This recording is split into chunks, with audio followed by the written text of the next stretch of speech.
শহরবাসীকে জল যন্ত্রণা থেকে মুক্তি দিতে নতুন 3টি অত্যাধুনিক পাম্প বসানো হচ্ছে।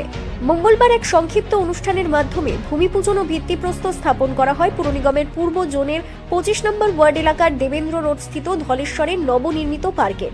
এদিনের এই অনুষ্ঠানে উপস্থিত ছিলেন রাজ্যসভার সাংসদ রব ভট্টাচার্য। তাছাড়া উপস্থিত ছিলেন মেয়র দীপক মজুমদার, 25 নম্বর ওয়ার্ডের কর্পোরেটর সীমা দেবনাথ সহ অন্যান্যরা। প্রসঙ্গত 58 লক্ষ টাকা ব্যয়ে পার্কটি নির্মাণ করা হচ্ছে। আজকের এই অনুষ্ঠানে বক্তব্য রাখতে গিয়ে সাংসদ রাজীব ভট্টাচার্য বলেন, এলাকার সুষ্ঠু এবং সুস্থ পরিবেশ গঠনের জন্য পার্ক একটি গুরুত্বপূর্ণ ভূমিকা রাখে। এই পার্কটি নির্মাণ হলে এই এলাকায় সুস্থ পরিবেশ গঠিত হবে।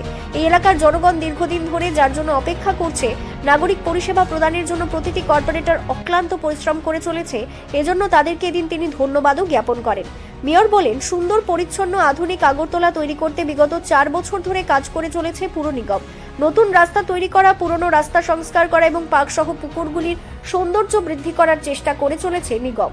শহরবাসীর উদ্দেশ্যে এদিন তিনি বলেন, 4 বছরের নিগম কি কি কাজ করেছে এবং কি কি প্রতিশ্রুতি ছিল মিলিয়ে নেবেন। দেখবেন প্রতিশ্রুতি অনুযায়ী কাজ করে চলেছে বিজেপি শাসিত পুর নিগম।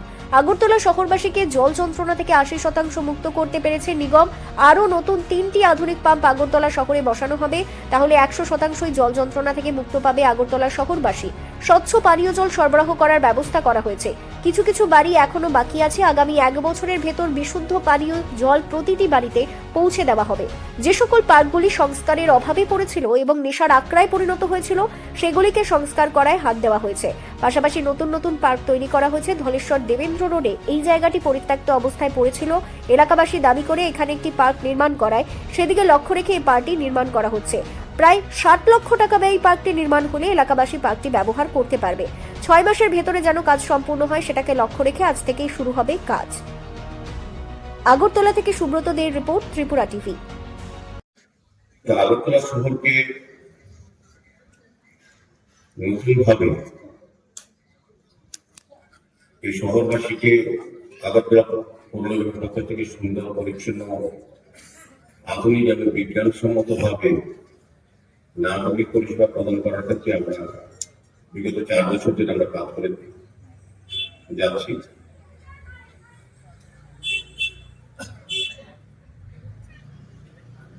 আমরা 2021 সালে 8ই ডিসেম্বর আপনাদের আশীর্বাদে, আপনাদের সহযোগিতা আমরা আগরতলা শহরকে আপনাদের যে মৌলিক চাহিদা, যে সমস্যা বা যে প্রত্যাশা তাকে সামনে দিয়ে পরিবর্তনের মাধ্যমে কাজ করার সুযোগ পেয়েছি। আমাদের কর্পোরেটররা, আমাদের সাংবাদিকরা, আমাদের সাফাই কর্মী বন্ধুরা সহ কর্মচারী বন্ধুরা, যারা আধিকারিক উপস্থিত আছে, প্রত্যেকে মিলে চেষ্টা করছি যে আগরতলাকে নতুনভাবে সাজানো, নিকাশি ব্যবস্থা, নতুন নতুন রাস্তা নির্মাণ করা, নতুন রাস্তা সংস্কার করা, পার্ক সংস্কার করে ব্যবহারযোগ্য করা এবং নতুন পার্ক তৈরি করা, যেটা আজকে এখানে ভূমিপূজন আমরা হয়েছে এবং যেটা আমাদের কমিশনার সাহেব বলার চেষ্টা করেছেন, পরিকাঠামোগত আমরা অনেকটা উন্নত জায়গা তুলে গেছি। এই কারণে আমি বিশ্বাস করি যে যখনই কোনো পরিষেবা প্রদান করবো তার আগে পরিকাঠামো অত্যন্ত প্রয়োজন। সেক্ষেত্রে আমরা বিভিন্ন ওয়ার্ডগুলি সংস্কার করা, পাশাপাশি যেখানে প্রয়োজন আছে সেখানে নতুনভাবে আমরা ওয়ার্ড অফিস নির্মাণ করেছি এবং করতে যাচ্ছি। উদ্দেশ্য একটি হচ্ছে যে নাগরিক পরিষেবা আগরতলা পৌর নিগম থেকে তাদের সুন্দর স্বাচ্ছন্দ্যে দেওয়া যায় এবং নাগরিকদের স্বাচ্ছন্দ্যে ওয়ার্ড অফিসে এসে গ্রহণ করতে পারে বা তাদের অভিযোগ বা তাদের দাবি লিপিবদ্ধ করতে পারে। এই এলাকার বিশেষ করে আমি বলবো যে যারা ধলেশ্বরের বাসিন্দা, বনমালীপুর, শিবনগর, এই 9 বনমালীপুর পঞ্চায়েত বিধানসভার কথা আমি বলবো আগরতলার সঙ্গে আপনাদের অভিজ্ঞতা আমাদের থেকে অনেক বেশি। আগরতলাকে আপনারা অনেকদিন আগের থেকে দেখেছেন, বর্তমানে দেখছেন। আগের আগরতলা এখন আগরতলার সঙ্গে আপনাদের অভিজ্ঞতা থেকে মিলিয়ে দেবেন। আমরা হয়তো বলবো না কাজ করেছি, কাজ করা হয়ে গেছে, বিষয়টা এরকম না। আমরা সবসময় বরাবরই প্রতি বছর যখন আমরা কাজ 1 বছর ভর্তি হয়েছে, এবার 4 বছর ভর্তি হয়েছে, আমরা জনসমক্ষে আমরা বলেছি প্রায় ফেস্টুন লাগিয়ে অনুষ্ঠান করে কর্মসূচির মাধ্যমে যে আমরা নির্বাচনে আগে আমাদের দল আর মন্ত্র সরকার আগরতলা পৌরবাসীকে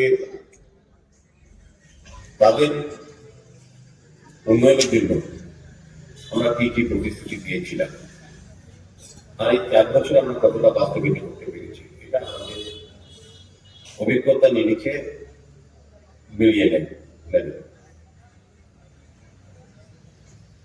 আমি কতই বলবো, আগরতলা শহরে বড় দুটি সমস্যা হচ্ছে জল জমা। একটা হচ্ছে বৃষ্টি জমানো জল, একটা হচ্ছে বিশুদ্ধ পানীয় জল। আমরা যখন আগরতলা পৌর নিগমে আমাদের সরকার 2018 ভারতীয় জনতা পার্টি নেতৃত্বে সরকার আসার পর সারা রাজ্যের নিয়মের সঙ্গে আগরতলা শহরের উন্নয়নের কথা হাত দিয়ে দেন সরকার। পাশাপাশি 2021 সালে যখন আপনাদের ভরসায় বা আস্থায় আমরা কাজ করার সুযোগ পেয়েছি, তখন আমাদের দল আর আমাদের সরকারের পক্ষ থেকে আমাদের যিনি সাংসদ, যিনি সভাপতি বা আমাদের মুখ্যমন্ত্রী কিংবা আমাদের বিভিন্ন স্তরে যারা কার্যকর্তারা, নির্বাচিত প্রতিনিধিরা, মন্ত্রীরা, এমএলএ, যারা তখন আপনাদের বলা হয়েছিল যে আগরতলা পৌর নিগম যদি ভারতীয় জনতা পার্টির নেতৃত্বে ভোট গঠন করা হয় বা সুযোগ দেন কাজ করার, তবে আমরা আধুনিক আগরতলা করার চেষ্টা করব।